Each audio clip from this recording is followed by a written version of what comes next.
कैसे हो दोस्तों आप सभी के मैं आपके channel the success point at the rate पे एक बार फिर से आधुनिक भारत के इतिहास पे आपका स्वागत करता हूं। जैसा कि आपको पता है कि आधुनिक भारत के इतिहास पे हमारा डिस्कशन चल रहा है। इससे पहले भी वन लाइनर प्रश्न और एमसीक्यू क्वेश्चन डाले जा चुके हैं। अगर आपको देखना चाहते हैं तो आप देख सकते हैं। इससे आपको ये पता चल पाएगा कि कितने प्रश्न किस फील्ड से आते हैं, किस तरह से प्रश्न पूछे जाते हैं। बात समझ में आई दोस्तों। और आज का जो विषय है आधुनिक भारत के इतिहास के अंतर्गत वो भारतीय परिषद अधिनियम 1892। भारतीय परिषद अधिनियम 1892। आइए शुरू करते हैं। शुरू करने से पहले गुजारिश है कि वीडियो को शेयर कर दीजिए, लाइक कर दीजिए। वीडियो कैसी लगती है कमेंट में जरूर बताएं। मेरी ईश्वर से प्रार्थना है कि आप सबका सिलेक्शन हो। चैनल को सब्सक्राइब कर दीजिए, बेल आइकन ऑन कर दीजिए ताकि नोटिफिकेशन मिलती रहे। अब देखते हैं भारतीय परिषद अधिनियम 1892 की पृष्ठभूमि के बारे में। 1892 का भारतीय परिषद अधिनियम 19वीं सदी के उत्तरार्ध में भारत में बढ़ती राजनीतिक जागरूकता और राष्ट्रवादी भावना की पृष्ठभूमि में पारित किया गया था। बात समझाइए दोस्तों। 1892 का जो भारतीय परिषद अधिनियम था वो 19वीं सदी के उत्तरार्ध में, यानी कि जब 19वीं सदी प्रारंभ हुई तो भारत में बढ़ती राजनीतिक जागरूकता और राष्ट्रवादी भावना की पृष्ठभूमि में पारित किया गया था। 1885 में भारतीय राष्ट्रीय कांग्रेस का गठन एक महत्वपूर्ण क्षण था जिसने शिक्षित भारतीयों को अधिक राजनीतिक अधिकारों और सरकार में भागीदारी की मांग करने के लिए एक मंच दिया था। यानी कि 1885 भारतीय राष्ट्रीय कांग्रेस का गठन किया गया और उस क्षण में क्या किया कि जो शिक्षित भारतीय थे उनको राजनीतिक अधिकार दिया गया और सरकार में भागीदारी की मांग करने के लिए एक मंच दिया गया। कांग्रेस ने विधान परिषदों में सुधार को बड़े राजनीतिक परिवर्तन के लिए महत्वपूर्ण माना। आगे चलते हैं। इन मांगों ने क्या किया? इन मांगों के जवाब में ब्रिटिश सरकार ने 1892 का अधिनियम पारित किया जिसे भारत के राज्य सचिव लॉर्ड क्रॉस ने पेश किया था। यानी कि ब्रिटिश सरकार अधिनियम जो 1892 था उस अधिनियम को पारित किया गया और भारत के राज्य सचिव जो लॉर्ड क्रॉस थे उन्होंने इस अधिनियम को पेश किया था। इस अधिनियम के तहत विधान परिषदों के गैर सरकारी सदस्यों की संख्या में वृद्धि की गई जिसका उद्देश्य था कि ब्रिटिश नियंत्रण को बनाए रखते हुए प्रगतिशील दिखाना था। यानी कि इस अधिनियम के तहत विधान परिषदों के गैर सरकारी सदस्यों की संख्या में क्या की गई? बढ़ोतरी की गई जिसका उद्देश्य था कि हम ब्रिटिश नियंत्रण को बनाए रखें। इस विस्तार का उद्देश्य भारतीय नेताओं को खुश करना था तथा ब्रिटिश सत्ता को कमजोर करना नहीं था। आइए दोस्तों देखते हैं भारतीय परिषद अधिनियम 1892 के पीछे के कारण के बारे में। पहला है राष्ट्रवाद का उदय। भारतीय राष्ट्रवाद ने क्या किया कि 1861 के बाद गति पकड़ी जिसकी परिणति भारतीय राष्ट्रीय कांग्रेस 1885 के गठन के रूप में हुई। भारतीय राष्ट्रवाद ने क्या किया कि 1861 के बाद बहुत तेजी पकड़ी जिसकी वजह से भारतीय राष्ट्रीय कांग्रेस 1885 का गठन हुआ जिसने विधायी सुधारों और चुनावों की मांग की थी। अगला है ब्रिटिश राजनीतिक रणनीति। राष्ट्रवादी मांगों का मुकाबला करने के लिए अंग्रेजों ने उत्तरदायी भारतीयों के बीच अपना समर्थन आधार बढ़ाने का प्रयास किया था। ब्रिटिश रणनीति थी कि राष्ट्रवादी मांगों का मुकाबला करने के लिए अंग्रेजों ने क्या किया कि उदारवादी भारतीयों के बीच अपना समर्थन पेश करने लगे। आगे चलते हैं। आगे दोस्तों प्रशासनिक चुनौतियां। अंग्रेजों को एहसास हो गया कि शासन में भारतीयों को शामिल करने से नौकरशाही की अकुशलता की आलोचना को कम करने में मदद मिल सकती है। ठीक, अब देखते हैं भारतीय परिषद अधिनियम 1892 में कौन कौन से प्रावधान, कौन कौन से नियम पारित किए गए। तो भारतीय परिषद अधिनियम 1892 के प्रावधान। 1892 के भारतीय परिषद अधिनियम ने अधिक गैर आधिकारिक सदस्यों को जोड़कर और स्थानीय निकायों को उम्मीदवारों की सिफारिश करने की अनुमति देकर भारतीयों की भागीदारी बढ़ाई। 1892 के भारतीय परिषद अधिनियम ने क्या किया कि अधिक गैर आधिकारिक सदस्यों को क्या किया? जोड़ा और स्थानीय निकायों को उम्मीदवारों की सिफारिश करने की अनुमति दे दी। इससे भारतीयों की भागीदारी बढ़ गई। इसने अप्रत्यक्ष चुनाव शुरू किए, वित्तीय मामलों पर चर्चा की अनुमति दी और सदस्यों को कार्यपालिका से सवाल पूछने की भी अनुमति दी जिससे जवाबदेही बढ़ी। आगे चलते हैं। गैर सरकारी सदस्यों में वृद्धि कैसे की गई? तो भारतीय परिषद अधिनियम 1892 ने केंद्रीय और प्रांतीय विधान परिषदों में गैर सरकारी सदस्यों की संख्या में बढ़ोतरी की यानी वृद्धि की जिससे भारतीयों की अधिक भागीदारी संभव हो सकी। जैसे बम्बई में 8 सदस्य चुने गए, मद्रास में 20 सदस्य को चुनाव किया गया, बंगाल से 20 सदस्य चुने गए, उत्तर पश्चिम सीमा प्रांत से 15 सदस्य चुने गए। आगे चलते हैं। अवध से क्या किया गया दोस्तों? 15 सदस्य चुने गए। केंद्रीय विधान परिषद की बात करें तो इसमें न्यूनतम 10 और अधिकतम 16 सदस्य हो सकते हैं। विधान परिषद का विस्तार किया गया, आइए उसके बारे में देखते हैं। अब देखते हैं विधान परिषद का विस्तार। इस अधिनियम के परिणाम स्वरूप गवर्नर जनरल की विधान परिषद, जिसे भारतीय विधान परिषद के रूप में जाना जाता है, अधिक सदस्यों को शामिल किया गया, जिससे भारतीयों की भागीदारी अधिक बढ़ सकी। आगे चलते हैं। स्थानीय निकायों को सशक्त बनाया गया। विद्यालयों, जिला बोर्डों, नगर पालिकाओं, जमींदारों, व्यापार समूहों और वाणिज्य मंडलों जैसी स्थानीय संस्थाओं को प्रांतीय परिषदों के लिए सदस्यों की सिफारिश करने का अधिकार दिया गया। यानी कि जो विश्वविद्यालय होते थे, जिला बोर्ड होते थे, नगर पालिकाएं होती थी, जमींदार होते थे, व्यापार समूह और वाणिज्य मंडल जैसी संस्थाओं को प्रांतीय परिषदों के लिए सदस्यों की सिफारिश करने की अधिकार दिया गया था, जिससे प्रतिनिधित्व का एक रूप सामने आया। आगे चलते हैं। अब आगे देखते हैं अप्रत्यक्ष चुनाव के बारे में। हालांकि अधिनियम में ये स्पष्ट रूप से चुनाव का उल्लेख नहीं किया गया था, लेकिन इसमें कुछ गैर आधिकारिक सदस्यों के चयन के लिए अप्रत्यक्ष चुनाव प्रक्रिया शामिल थी। यानी कि अप्रत्यक्ष चुनाव के अंतर्गत ऐसे किया गया कि जो अधिनियम थे उसमें स्पष्ट रूप से चुनाव किस प्रकार का होगा ऐसा उल्लेख नहीं किया गया था, लेकिन इसमें कुछ गैर आधिकारिक सदस्यों के चयन के लिए अप्रत्यक्ष चुनाव प्रक्रिया को शामिल किया गया था, जो प्रतिनिधि शासन की ओर बदलाव का संकेत देती है। आगे चलते हैं। विधायी मामलों पर विचार करने का अधिकार दिया गया। विधान परिषदों के सदस्यों को विधायिका में प्रस्तुत किए जाने वाले वित्तीय विवरणों पर चर्चा करने और अपने विचार को व्यक्त करने का अधिकार दिया गया था। किसमें?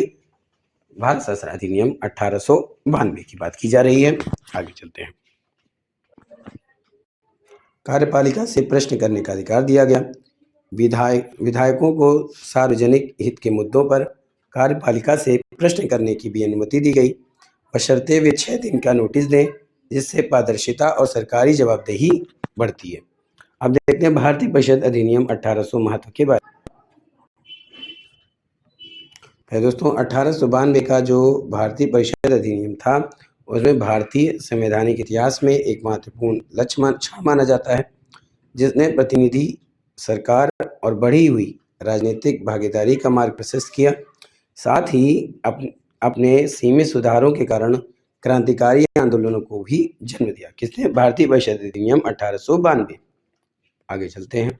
पहला है संवैधानिक मील का पत्थर। 1892 के अधिनियम को भारतीय संवैधानिक इतिहास में एक महत्वपूर्ण क्षण माना जाता है, जिसने क्या किया कि आधुनिक भारत में एक प्रतिनिधि सरकार की स्थापना की। भारतीयों की भागीदारी में भी वृद्धि हुई। विधान परिषदों के आकार में वृद्धि करके अधिनियम ने अधिक भारतीयों को ब्रिटिश भारत के प्रशासन में भाग लेने में सक्षम बनाया, जिससे शिक्षित भारतीयों के बीच राजनीतिक भागीदारी को बढ़ावा मिला। आगे चलते हैं। प्रतिनिधि सरकार की नींव रखी गई। तो 1892 के परिषद अधिनियम पर क्या किया? 1892 के परिषद अधिनियम ने गैर आधिकारिक सदस्यों को विधान परिषदों में सेवा करने की अनुमति देकर सरकार के अधिक प्रतिनिधि स्वरूप को बढ़ाया, उसकी नींव रखी। आगे देखते हैं। क्रांतिकारी आंदोलनों के लिए उत्प्रेरक। अधिनियम की सीमित रियायतों को अपर्याप्त माना गया, जिससे भारतीय राष्ट्रवादियों में असंतोष बढ़ गया। इस असंतोष ने क्या किया कि भारत में क्रांतिकारी ताकतों के उदय में योगदान दिया, जिन्होंने अधिक महत्वपूर्ण राजनीतिक सुधारों की वकालत की। तो क्रांतिकारी अदालतों के लिए ये उत्प्रेरक हुआ। अब देखते हैं भारतीय परिषद अधिनियम 1892 की विशेषताएं।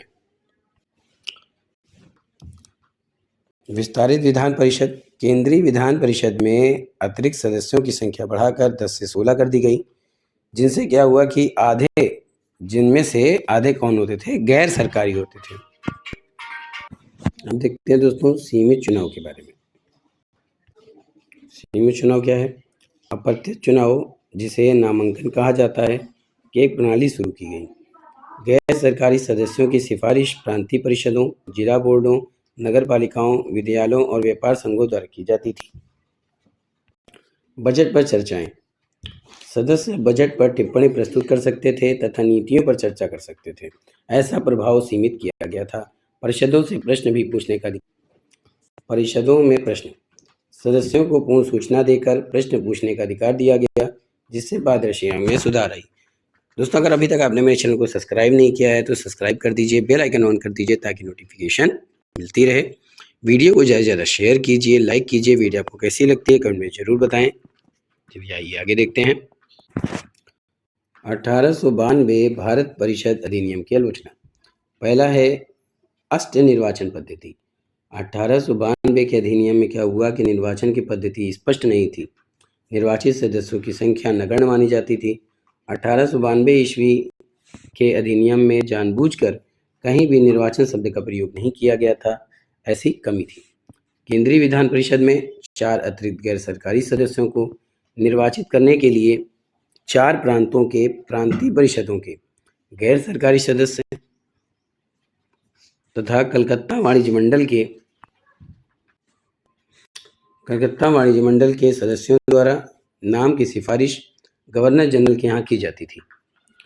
निर्वाचित होने के बदले इस अधिनियम में मनोनीत शब्द का प्रयोग किया गया था।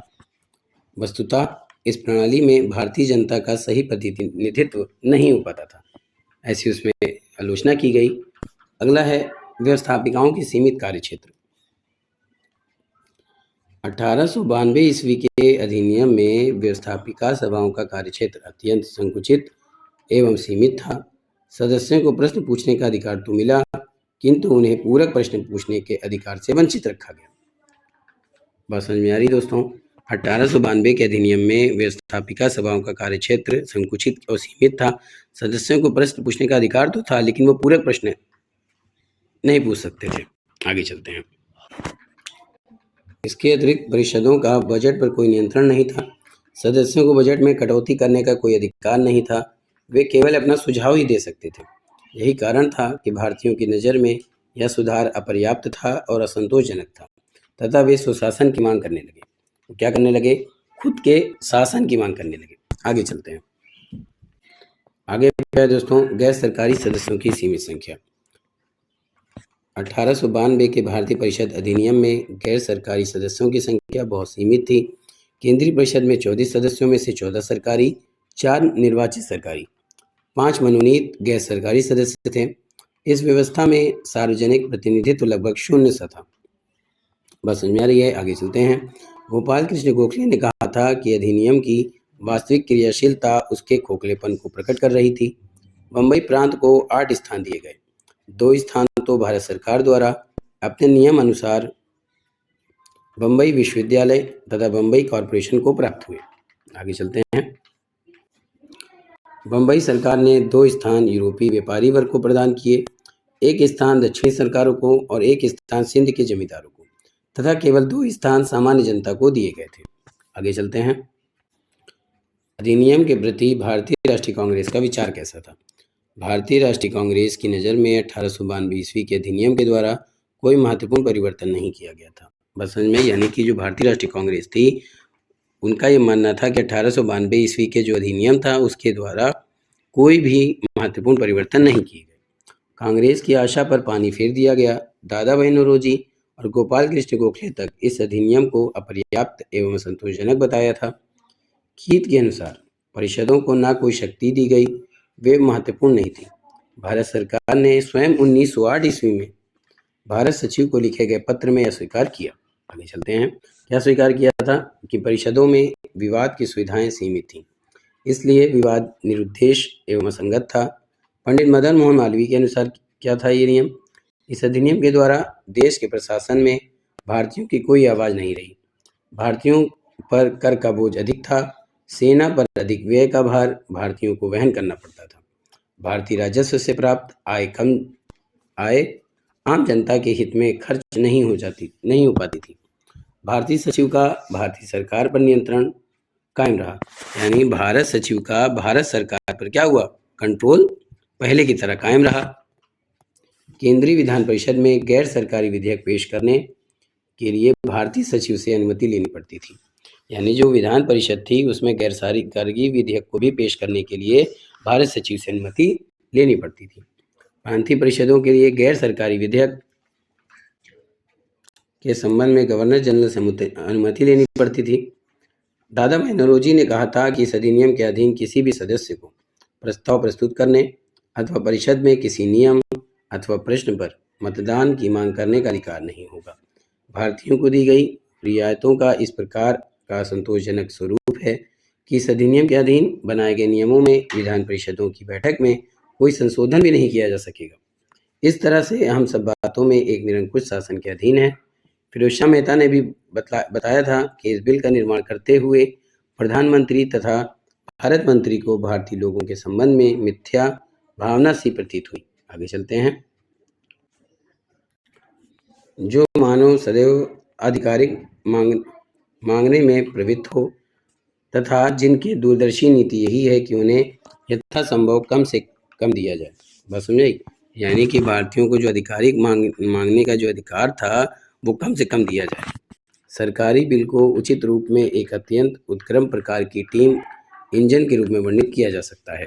यानी कि जो सरकारी बिल था उसको इस प्रकार से वर्णित किया जा सकता है कि वो टीम इंजन के रूप में कार्य करे, जिसमें से भाप उत्पन्न करने वाली आवश्यक सामग्री को ध्यानपूर्वक निकालकर अलग कर दिया गया हो तथा उसके स्थान पर नकली रंग बिरंगे ऐसे पदार्थ लगा दिए गए हों जो वैसे ही दिखाई दे। यानी कि सरकारी बिल एक ऐसे टाइप का इंजन था जिसमें भाप तो उत्पन्न नहीं होती थी, लेकिन उसके स्थान पर नकली रंग बिरंगे पदार्थ लगा दिए गए थे कि जैसे लगे कि वो एक इंजन की तरह है। तो दोस्तों आज का सेशन यहीं पे समाप्त करता हूँ। उम्मीद करता हूँ कि आज का सेशन भी आपको पसंद आया होगा। इसी तरह से मैं सेशन लाता रहूँगा। आपसे गुजारिश है कि वीडियो को शेयर करते रहिए, लाइक कीजिए। वीडियो आपको कैसी लगती है कमेंट में ज़रूर बताएं। फिर मिलेंगे, तब तक के लिए जय Hind, wish you all the best.